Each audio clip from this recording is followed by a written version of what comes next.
Thank you for being here and taking a little time to listen. Before we begin, please consider liking, subscribing, leaving a comment, or sharing this story with someone who enjoys emotional science fiction. In this story, a quiet clinic by the sea faces a choice no one should have to make, as a frightened mother arrives with a child the galaxy refuses to welcome. Now, let's step into Harbor Light. The galaxy called her baby illegal, but Earth let her breathe the rain, came down over Harbor Light in thin silver lines, washing salt from the clinic windows and turning the landing pads beyond the seawall into mirrors. Tessa Grant liked the rain. It made the refugee district quieter.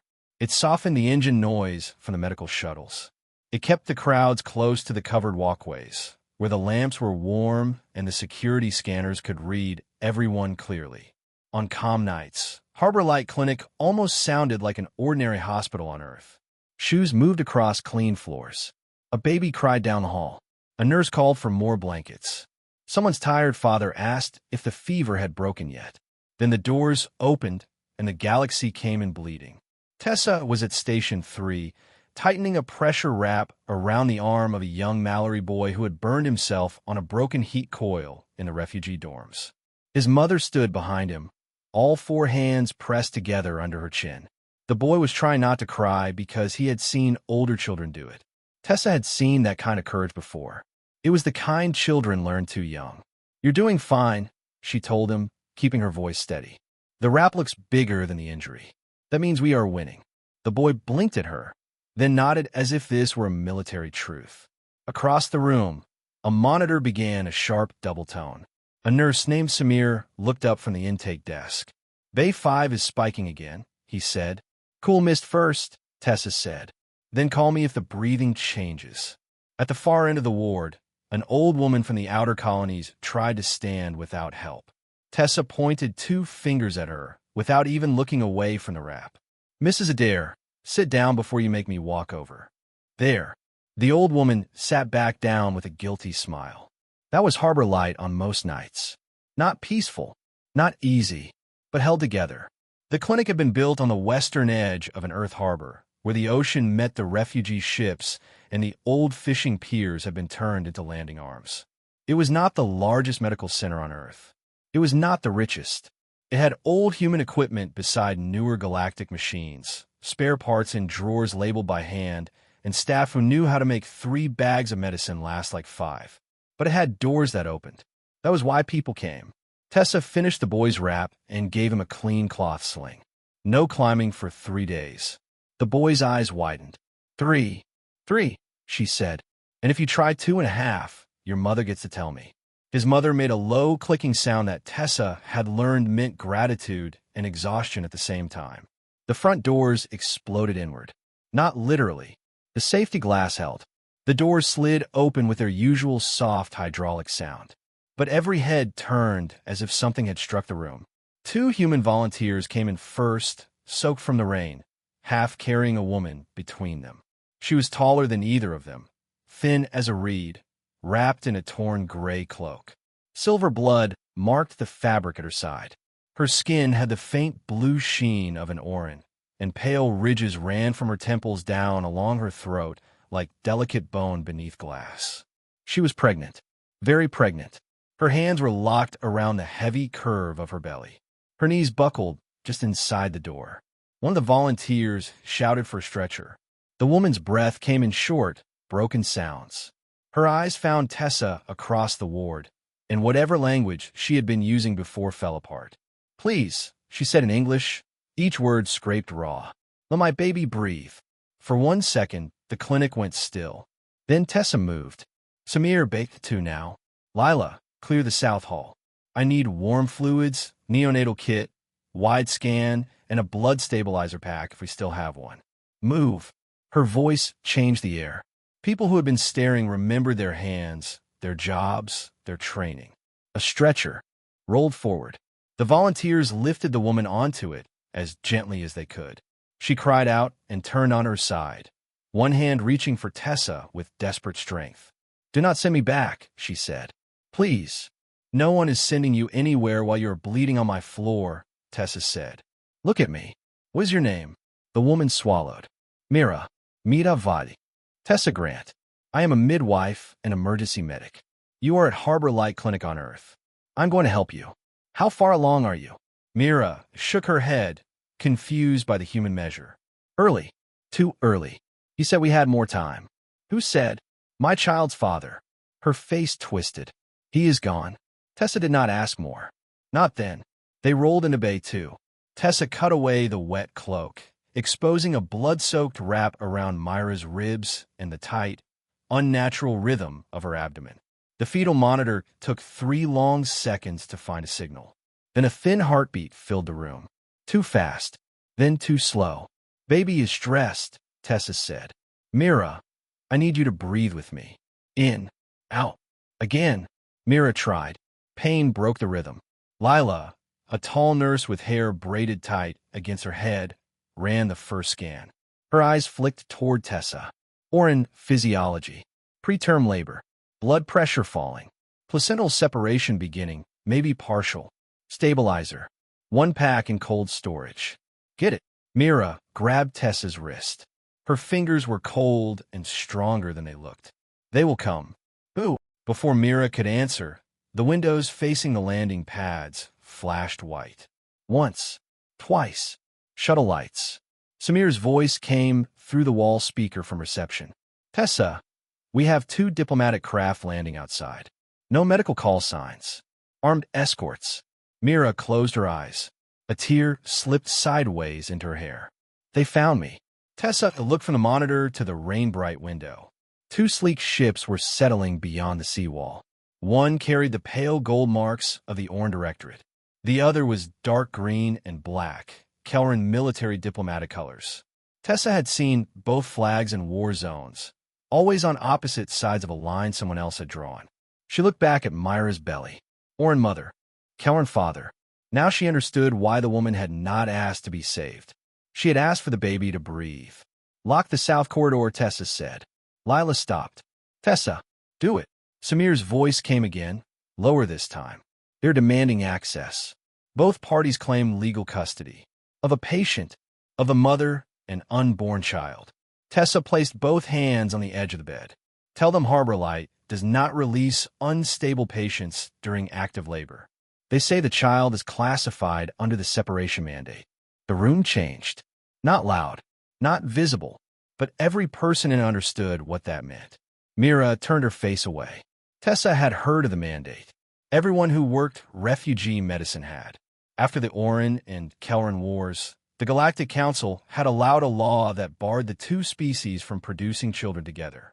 The official language spoke of genetic stability, maternal safety, political peace.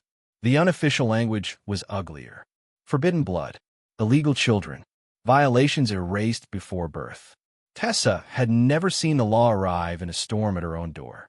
She leaned close to Mira. Your baby has a heartbeat. I can hear it. In this room, that is what matters. Mira stared at her as if she wanted to believe and was afraid of the cost. The first message from the Galactic Council arrived 3 minutes later. It came through the clinic's public emergency channel, wrapped in the calm voice of an automated translator. A neutral voice. Polite. Reasonable. Deadly in the way only polite systems could be. Harbor Light Clinic is instructed to suspend all medical intervention regarding the unverified prenatal entity pending legal review under the separation mandate. Maternal stabilization may continue. Fetal extraction, preservation, or status advancement is prohibited until review is complete. Lila looked at Tessa. Status advancement. They mean birth, Tessa said. The fetal monitor dipped again. Mira made a sound that was not a scream. It was smaller than that. Worse. Tessa reached for gloves. Then they can review after we keep this baby alive. Lila hesitated only once, and then she tore open the neonatal kit. Outside, the rain kept falling. Inside Harbor Light, the last door in the galaxy closed between a mother and the people who had come to take her child. The first hour became a battle of minutes. Tessa had fought this kind of battle before. Not this law, not this mother, not this child, but the shape of it was familiar. The universe often became cruel in practical ways. A blocked hallway, a missing medicine, a monitor that would not read correctly, a superior officer asking for confirmation while someone bled out on the floor. So Tessa turned the crisis into tasks. Mira needed her pressure stabilized. The baby needed monitoring from 2 angles because Orin fetal posture did not match human charts. The wound on Myra's side needed sealing. The labor needed slowing if possible, but not stopped completely, not with the separation already beginning. The room needed heat. The hall needed security. The staff needed something to do with their fear. Tessa gave them all something. Lila left side support. Samir, I need the old pulse unit from storage because the council network can cut our primary scan if they want to. Kay, move all non-critical patients out of the south wing. Keep families together. Nobody gets shoved into a hallway alone. A younger nurse, Kay, was staring at the screen where the council order still glowed. Can they shut us down for this? Yes, Tessa said. Kay looked at her. Tessa did not soften the truth. But not in the next 10 minutes. In the next 10 minutes, we work. That helped. Fear could live beside a clear order. It could not survive long in confusion. Mira watched Tessa move. Her eyes were bright with fever and pain. You should not help me. That is a strange thing to say to the person currently helping you. You do not understand. I understand enough to know your blood pressure is bad and your baby is in distress. The mandate is not only a law, Mira whispered. It is a promise they made to each other, Orin and Kelrin. No mixed child lives. No proof that the old war can end inside a body. Tessa adjusted the fluid line. Is the child dangerous? No. Are you dangerous? Myra's mouth trembled, only to their story. That answer stayed in the room. The stabilizer arrived in Lila's hands, a narrow silver pack sealed in cold vapor. Harbor Light had 1 full dose and 1 expired emergency half dose. It was not enough for a long labor.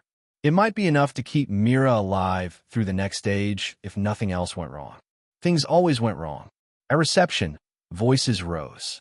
The Orin envoy had come inside under diplomatic shield. The Kelrin representative had followed.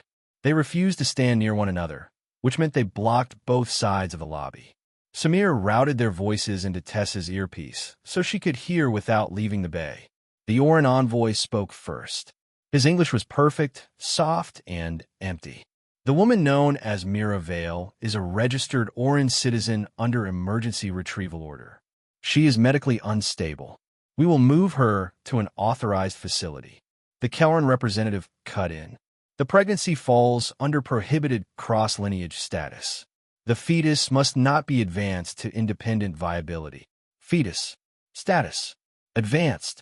Tessa looked at the monitor where a small heart kept trying. She tapped her earpiece. This is Tessa Grant, attending medic. Mira Vale is in active labor with blood loss and fetal distress. She is not being moved. The Orin envoy answered, You do not have authority to obstruct legal retrieval. I have authority over an emergency patient in my clinic. The child has no recognized legal standing. Then you should have no legal reason to be here for it. A silence followed. Lila glanced at her, almost smiling despite everything. The Kelrin representative's voice hardened. You are interfering in a matter that predates your species' admission to council-protected space. Tessa inserted the stabilizer line into Myra's arm. Funny. Childbirth predates your council, too. She cut the channel before anyone could answer. That was not diplomatic, Lila said. Good, Tessa said. I'm not a diplomat. Mira gave a weak laugh that turned into a gasp. Tessa was at her side instantly. Contraction? Mira nodded, jaw tight. Stay with me. Do not fight the pain with your whole body. Use your breath. In through the nose if you can. Out slow. Mira tried. Her fingers twisted in the sheet. I was a helper, she said when the wave passed. In the camps after the North Front collapsed, children came with no papers.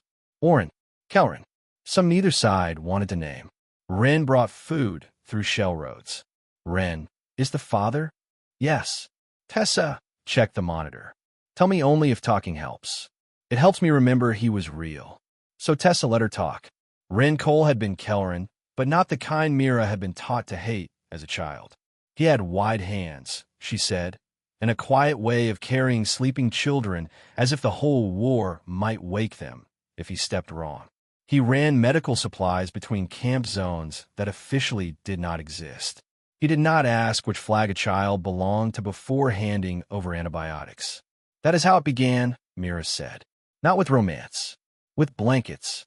With names written on cups, so children would stop losing the only thing that was theirs. The next contraction came. Mira bit down on a cloth until it passed. Tessa glanced at the device Mira had given her. It sat in a sealed tray now, drying under a warm lamp. A palm-sized recorder, cracked along one edge. Not expensive, not military, but Mira had held it like a heart. What is on that file? Tessa asked. Myra's eyes opened. Children. Your child. Not only mine. Before Tessa could ask more, the clinic lights flickered. Once. Then the primary fetal monitor went dark. Case swore from the hallway. Tessa did not. Old pulse unit. Now. Samir ran in with a battered human device from storage. A heavy portable monitor that still used physical leads because someone in procurement had once refused to throw anything away. Tessa had cursed that machine on slow nights because it weighed more than it should. Now she blessed every stubborn inch of it. They attached the leads manually. The sound returned after 5 awful seconds. The baby's heartbeat was still there. Mira sobbed once. In a lobby, the council channel spoke again. Harbor Light Clinic is notified that non-compliance may result in suspension of interspecies humanitarian license, review of refugee intake protections, and restriction of specialized medical supply access, pending inquiry. There it was. Not a gun, not a blade. A door closing somewhere far away. A supply line. A license. A stamp. 100 future patients who might never know why medicine stopped coming. Kay stood in the doorway, pale. They can cut the blood stabilizers for the whole clinic. Yes, Tessa said. And the refugee ward? Maybe. Mira heard. Tessa saw the knowledge land on her. Saw the pain in her face change shape. Let me go, Mira whispered. No. If they close this place because of me, others will die. Tessa leaned over her. Listen to me. That is how systems like this survive. They make the abandoned choose which one of them gets sacrificed first. Myra's eyes filled. You do not owe them your child, Tessa said. I owe the others their shelter. You are one of the others. The word stopped Mira as surely as any medicine. In the hallway beyond the bay, the refugees had gathered despite Kay's efforts. Some sat in wheelchairs. Some stood with blankets around their shoulders. Some had children tucked against their sides. They were watching the locked south door. They were watching Tessa. They were watching the mother whose danger had become their danger. Tessa stepped out for 10 seconds, just long enough to face them. I know you are afraid, she said. No one answered. I am afraid too. Anyone who says they are not is lying or not paying attention. But Harbor Light does not hand over a patient in active labor. Not her. Not you. Not anyone behind these doors. An old refugee with gray-scaled hands said, If the council closes you, where do we go? Tessa had no easy answer, so she did not pretend. I do not know, she said. But if we open that door because we are scared, then this place is already closed. It just has lights on. The old refugee looked at her for a long moment. Then he sat back down. That was not victory. It was enough. Tessa returned to Mira. The cracked recorder lay in the tray between them. Open it, Mira said. We are a little busy. Please, if I cannot tell you later. Tessa nodded to Lila. Keep her steady. She picked up the recorder and connected it to a local screen, not the council network. The device resisted at first. Then a file tree opened. Names, dates, pregnancy records, termination orders. Tessa scrolled once, then stopped. There were not 3 files. There were hundreds. Her throat tightened. Myra's voice was barely audible. They said none of them could live. Tessa looked at the tiny heartbeat line on the old monitor. And could they? Mira closed her eyes. Yes. By midnight, Harbor Light had become the center of a story no one outside understood and everyone wanted to name. Galactic news channels circled above the harbor in legal drones, staying just beyond Earth's privacy shields. Some reported that a dangerous hybrid organism had been hidden in a human clinic. Some said Earth was defying council medical authority. Some said the Orin and Kelran delegations had united for the first time in years, which sounded noble if no one asked why their first act of unity was to take a pregnant woman from an emergency bed. Inside, the clinic smelled of antiseptic, rainwater, fear, and warm plastic from overworked machines. Tessa had not left Bay 2 except to speak to staff. Her hair had come loose from its clip. There was silver orange blood on her sleeve and human coffee going cold near the sink. The baby held on. Mira held on. The old human monitor kept marking each second with a scratchy pulse. Lila worked beside Tessa with the grim silence of someone who had decided not to be scared until later. "The stabilizer is going faster than expected," Lila said. "I know. We need the second dose." "Expired. Still better than prayer." Tessa checked the numbers. "Warm it." Samir appeared at the door. "The supply hold is confirmed. The next shipment is locked at Orbital Customs. Not just Myra's drug. 3 categories: blood stabilizers, immune suppressors, and neonatal filters." Tessa's jaw tightened. "They're squeezing the whole clinic. They say it is standard review." "Of course they do." A call came in from Earth Humanitarian Response, routed through a secure local line. The woman on the screen was Deputy Mara Ellison, tired-eyed, gray-haired, and too experienced to sound shocked. "Tessa," Ellison said, "I need your medical status. Mira Vale is unstable. Preterm labor, blood loss, fetal distress. Moving her will likely kill the child and may kill her. Can she be transferred to a neutral facility?" "No. And there is no neutral facility when both governments outside want the child erased." Ellison's mouth tightened. "The council says you are obstructing review. The review order prohibits birth. Birth is what the patient is doing." Ellison looked down, probably reading 3 legal opinions and hating all of them. "If Earth extends full patient protection, this may affect every humanitarian corridor attached to Harbor Light." "I know. Do you?" Tessa held the woman's gaze. "Yes." For a moment, the only sound was the monitor. Ellison lowered her voice. "Are you asking Earth to stand behind your decision?" Tessa looked at Mira. The woman was half-conscious, one hand resting over her child. Behind her, through the glass wall, refugees waited in the hall because they had nowhere else to wait. "No," Tessa said. "I'm telling Earth what I have already done. Harbor Light accepted a patient. She is in danger. I am not releasing her to people who are here to prevent a live birth." Ellison breathed out slowly. That answer could cost Tessa her license, her position, maybe more. She knew it as soon as the words left her mouth. Ellison knew it too. "Send me the medical record," Ellison said. "Local only. No council relay." "Done." "And Tessa?" "Yes." "Hold the door." The screen went dark. Lila looked at her. "Was that official?" "Official enough for the next 10 minutes. Everything is 10 minutes with you. Most lives are saved that way." The next 10 minutes brought the second blow. Myra's file began to decrypt under Samir's hands. He was not a data specialist, but Harbor Light staff learned whatever they had to learn. The names in the recorder were linked to scans, genetic reports, council approvals, and Oren-Kellern termination authorizations. One phrase repeated across decades: non-viable under mandate guidelines. But the attached data did not match. One fetus had stable organ development. Another showed adaptive immune markers. Another had blood compatibility that should have been impossible according to the public science behind the mandate. "This is not just bad law," Samir said quietly. "This is falsified medicine." Tessa read the reports with a cold feeling behind her ribs.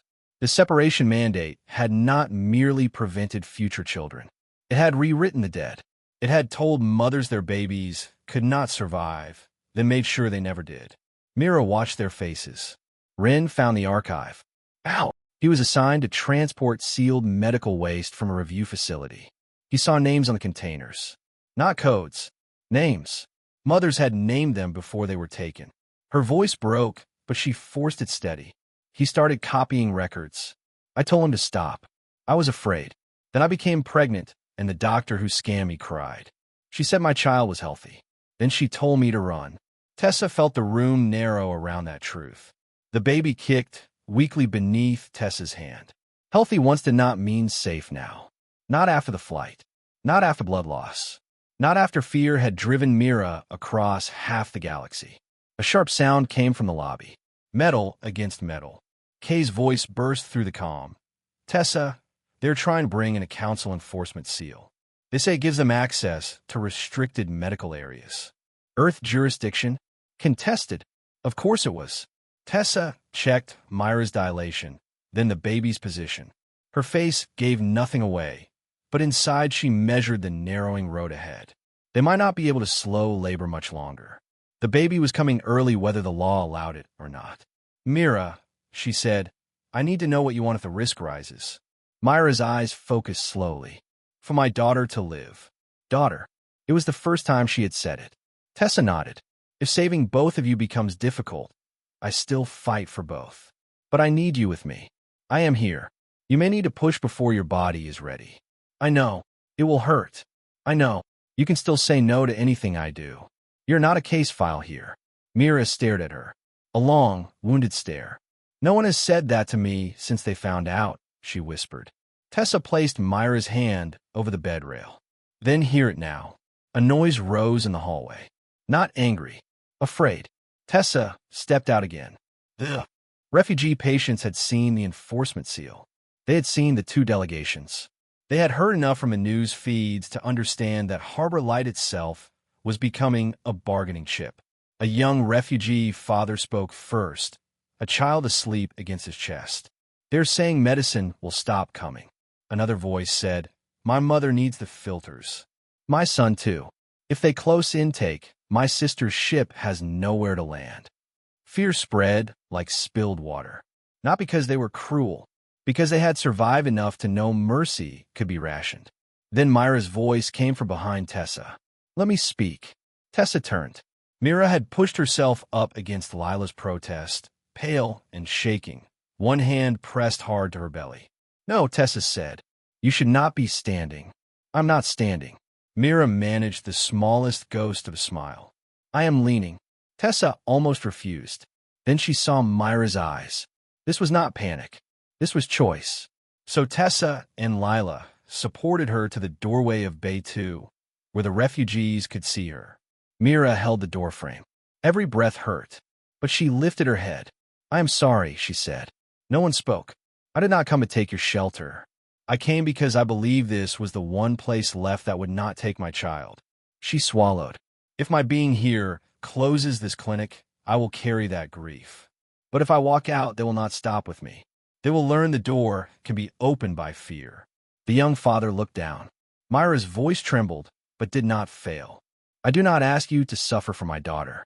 I ask you to remember that they are making us choose who deserves the last blanket. The hall was silent. Then the old scaled refugee Tessa had spoken to earlier stood with effort. He removed the blanket from his own shoulders and stepped forward. He placed it around Mira. Then keep this one warm, he said.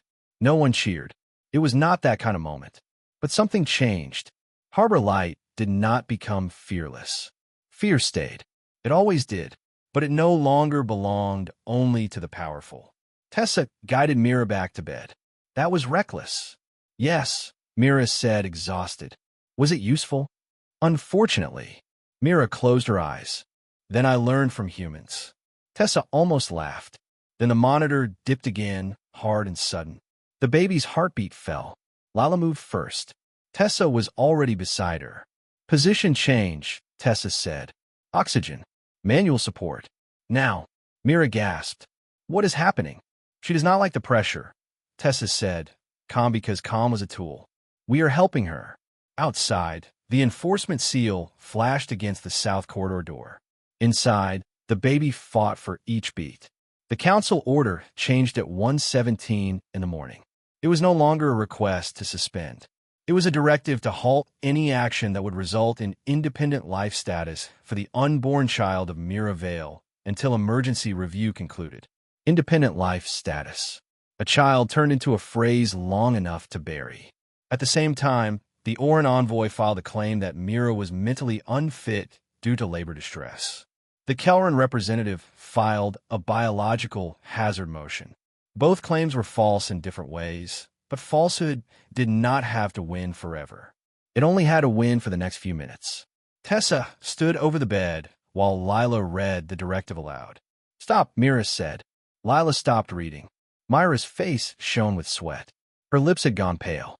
No more of their words. Tessa took the tablet and turned it face down. Agreed. Samir came in with the latest scan from the decrypted files. His hand was shaking, but not from fear now. From anger. "Tessa, the immune markers. Myra's baby has them. The same pattern from the archived cases. This child may be compatible with both Orin and Kelran blood disease lines." Myra's eyes opened. Rin thought so. Thought what? Tessa asked. The fever came back in the border colonies. Both species. Quietly. They hid it because admitting it would mean admitting the two bloodlines are still tied. Mira winced and gripped the bed. The children were not the disease. They were the answer. Tessa felt Lila go still beside her. The whole story shifted again. Not because the baby had become more worthy. Tessa hated that thought the moment it came nearer. A child did not need to be useful to deserve rescue. But now she understood why the pressure had become so fast, so coordinated, so desperate. If Myra's daughter lived, she would prove the mandate had not protected life. It had destroyed lives that might have saved others. The clinic shook with a dull impact. Kay shouted through comms. "They are at the inner door." Earth security had arrived outside, but they were holding a legal line, not a military one. No one wanted the first shot on Earth soil to be fired outside a maternity bay. The Orin and Kelran escorts knew that. The council enforcement officers knew it too. They were using restraint as a weapon. Deputy Ellison called again. Her face was drawn. "Tessa, council review demands a 10-minute pause in all fetal advancement procedures. She's crowning soon." They know. Tessa understood. The pause was not meant to gather facts. It was meant to let biology do what the law could later deny. Ellison's voice dropped.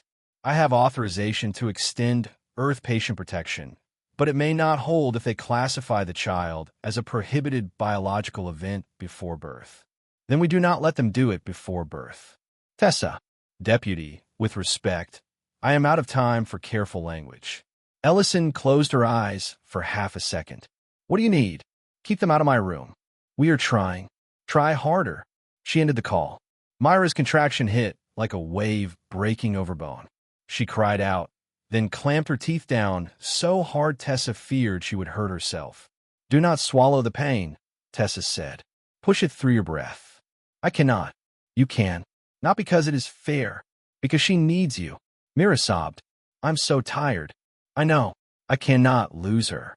Tessa leaned close, her forehead almost touching Myra's. "Then listen to me. I have delivered babies in a cargo hold with no lights. I have delivered twins under shelling with a cracked water tank and one working heater. I have watched mothers live because someone in the room refused to count them out too early." Mira looked at her through tears. Tessa held her gaze. "I am not counting you out. Do you hear me?" Mira nodded once. "Good. When I say push, you push. When I say breathe, you breathe. When I say rest, you take whatever rest exists. And when they tell us to stop, you do not listen to them. You listen to me." Another impact hit the door. Lila's voice was steady now, heart rate falling. Tessa looked at the scan, looked at Mira, looked at the door. This was the place every road had led. Not to council chambers, not to a speech, not to a grand vote among distant powers. To a room too small for history, where a woman was bleeding and a child was running out of time. Tessa straightened. "Samir, open the emergency birth channel." His eyes widened. "If we do, they can see. They are already watching." The council ordered all channels closed. "Open the local medical channel. Not for debate.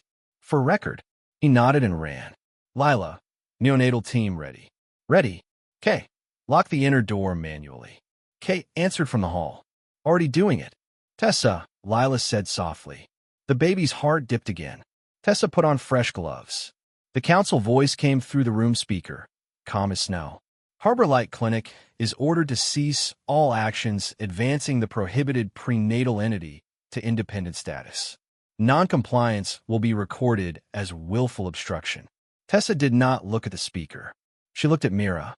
"Mira Vale," she said, "do you consent to emergency delivery?" Myra's answer was immediate. "Yes." Do you consent to neonatal resuscitation if needed? Yes. Do you consent to the release of your medical records to Earth humanitarian authorities and independent physicians if you cannot speak for yourself? Myra's eyes filled, but her voice held. Yes. In the archive. All of it. Tessa nodded. Then she said the only thing that mattered. Push. Mira pushed. The door shook again. The monitor screamed. Lila called numbers. Samir called connection status. Kay shouted that the manual lock was bending. Somewhere in the hall, a child began crying and was hushed by an adult who was also crying. Tessa heard all of it and none of it. Her world narrowed to Mira, the baby, the blood, the old monitor, and the rhythm of a body doing what law had forbidden it to do. Again, Tessa said. Mira again. Mira pushed until her voice broke. Good. Breathe. Do not disappear on me. I am here. I know you are. Again. The baby came into Tessa's hands at 1:26 in the morning. For half a second, no one moved. She was tiny, smaller than Tessa had hoped. Her skin held a faint blue-orange sheen, but along her shoulders and ribs ran the subtle dark striping of Kelran ancestry. Her hands opened and closed once, slow as underwater flowers. She did not cry. The sound in the room vanished. Even the door seemed to stop. Mira lifted her head, eyes wild. Why is she quiet? Tessa was already moving. She clamped, cleared, wrapped, checked. The baby's chest did not rise enough. The pulse was weak. Too weak. Neonatal support, Tessa said. Lila placed the small mask in her hand. No, mira guispeth. No, please. No. Tessa did not answer, because hope needed hands more than words. She began resuscitation. 1 breath. 2. Check. Still weak. Again. The emergency birth channel had opened. Later, people across 3 systems would argue about who first heard the silence. Some would say it was the most terrible part. The moment after birth when the whole galaxy waited for a child it had tried to prevent and heard nothing. Tessa knew nothing about the galaxy then. She knew the angle of the baby's jaw, the resistance in the tiny lungs, the faint pulse under 2 fingers. She knew the need to be gentle and relentless at the same time. Come on, Lila whispered. Mira reached toward the child, but her arm fell back. Tessa, I have her. Is she alive? I have her, Tessa repeated, because the full truth was still being fought for. Another breath. Another. The baby twitched. Tessa adjusted the mask. Again, outside the glass, the Orin envoy stood frozen. The Kelran representative beside him had one hand half raised, as if a command had died before leaving his mouth. Behind them, refugees pressed close enough to see through the corridor window. Earth security held the line. Council officers stood with their enforcement seal, glowing uselessly against a door that had not opened in time. Again, the baby's chest rose. A thin sound escaped her. Not a cry yet. A thread. Tessa leaned closer. That is it. Stay with me. Again, the baby inhaled. Then Lena Vale cried. The name had not been spoken yet. The child had no papers, no recognition, no legal status beyond a mother's consent and a medic's hands. But the cry filled the room as if it had been waiting beyond every closed door in the galaxy. Mira made a sound Tessa would remember for the rest of her life. Not relief, not joy, something older, something pulled from the place where grief had been bracing itself and suddenly had nowhere to stand. She's crying, Mira said. Yes, Tessa said, her own voice rough. She is. The cry passed through the open medical channel before Samir could limit the feed. It went first to Earth humanitarian response, then to independent physicians monitoring the case, then to the news drones hovering over the harbor. Then it went outward, copied and clipped and replayed before any council filter could decide what category of sound it was. The galaxy heard a child that had called illegal take her first breath. And for one clear moment, every word used to erase her sounded smaller than that cry. The aftermath did not arrive like victory. It arrived like work. Mira hemorrhaged, and Tessa had to fight for her life while Lila kept the baby warm against a neonatal heater older than some of the nurses. The door finally opened, but not to the Orin or Kelran escorts. Earth security entered first, followed by Deputy Ellison in a rain-dark coat, carrying a local protection order printed on actual paper, because paper could not be remotely altered. This patient and her child are under emergency humanitarian protection of Earth, Ellison said. The council officer objected. The Orin envoy objected. The Kelleran representative objected. Tessa was too busy stopping Mira from bleeding to care. Argue in the hall, she snapped. Not in my room. Ellison looked at the blood on the floor, the child in the warmer, the mother barely conscious, and the medic standing between them and half the galaxy. Then she looked at the officials. You heard her, Ellison said. Hall. That was how Earth stood behind Tessa. Not with a fleet, not with a grand declaration, with one tired official, one printed order, and the decision to make powerful people step backward from a delivery room. By dawn, the archive was everywhere that mattered, not public and full. Tessa would not allow Myra's medical history to become spectacle. But the core records went to independent physicians, refugee legal observers, and human rights monitors across multiple systems. Samir worked until his hands cramped, stripping identifiers from the dead children whose mothers could no longer consent, while preserving enough proof to make denial harder. The council issued a statement before sunrise. It was careful, cold, and full of words that tried to move without leaving footprints. Pending review of new medical evidence, enforcement of prenatal termination provisions under the separation mandate will be temporarily suspended in cases involving immediate live birth risk. It was not justice. It was a crack. Through that crack came voices. A Kelleran grandmother from a border moon sent a message saying her daughter had lost a child under the mandate and had never been allowed to see the body. An Orin physician admitted she had signed non-viability reports she did not believe, because refusing would have ended her career and maybe her life. A former council clerk released routing logs showing that mixed pregnancies had been hidden from public health review for years. The story changed shape beyond Harbor Light, but Tessa tried to keep the room small. Mira woke near mid-morning. Rain had stopped. Pale sun touched the clinic windows. The hallway outside still held refugees, reporters kept at a distance, Earth security, council observers, and two delegations who had discovered that being watched by the galaxy made cruelty more difficult to perform neatly. Inside the recovery room, it was quieter. Mira opened her eyes and tried to sit up. Tessa placed a hand on her shoulder. Slowly. My child. Here.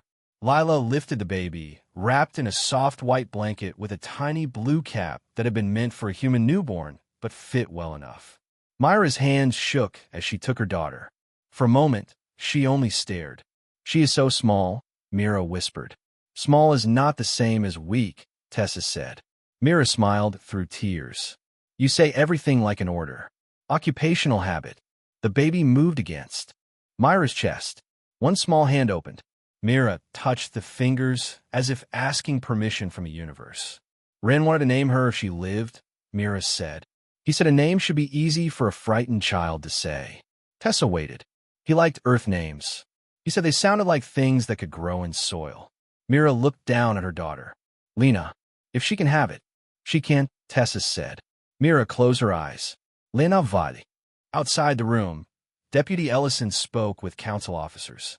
Tessa could see them through the glass. There'd be inquiries, supply restrictions, hearings, accusations. Harbor Light might lose half its medicines for a month.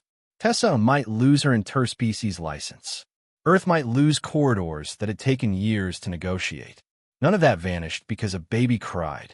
But neither did the baby. Mira opened her eyes again. Will they take her? No. Can you promise that? Tessa looked through the glass at the officials, then down at the child whose existence had already made too many powerful people nervous. I can promise they will have to go through Earth first, she said.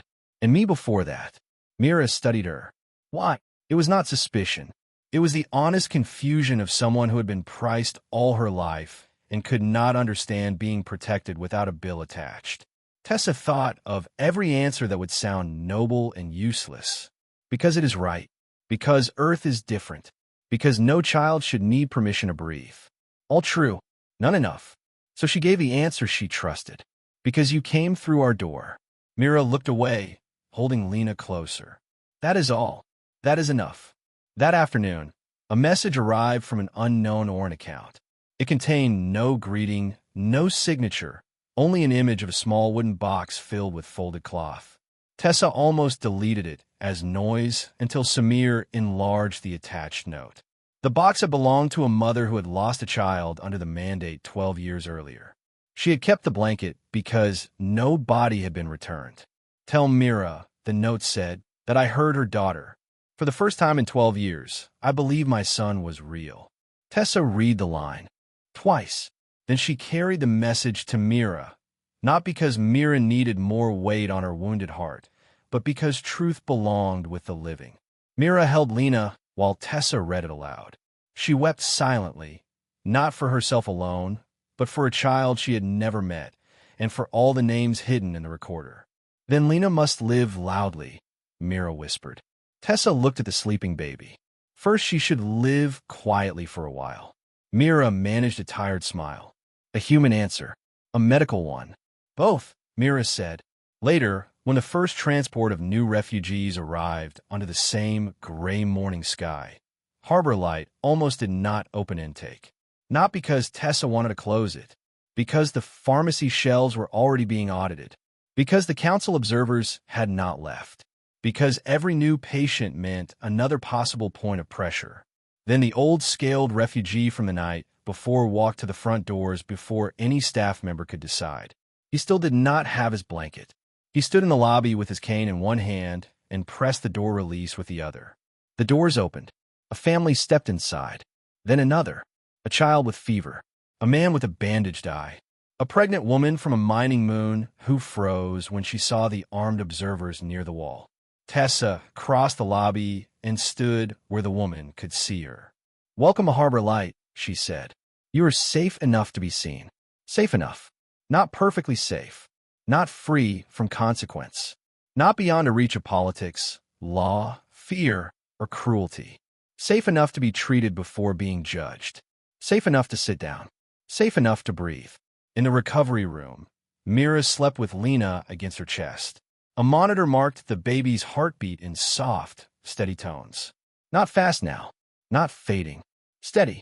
Tessa stood for one moment outside the glass and let herself feel how tired she was. Her hands ached. Her back hurt. Her sleeve was ruined. Her career might be cracked beyond repair. Then Lena made a small sound in her sleep. Not a cry this time. Just breath.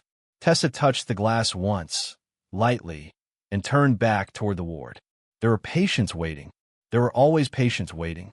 Behind her, Earth did not become the galaxy's last sanctuary because it had better speeches than the Council or cleaner laws than old empires. It became that because when a mother arrived at the edge of every map with blood on her clothes and a child the law had already condemned, someone opened the door, held the line, and refused to let the last word be a stamp on a file. By evening, the rain had started again. Outside Harbor Light, people still waited beneath the lamps. Inside, the doors stayed unlocked. And maybe that was the lesson the galaxy had forgotten.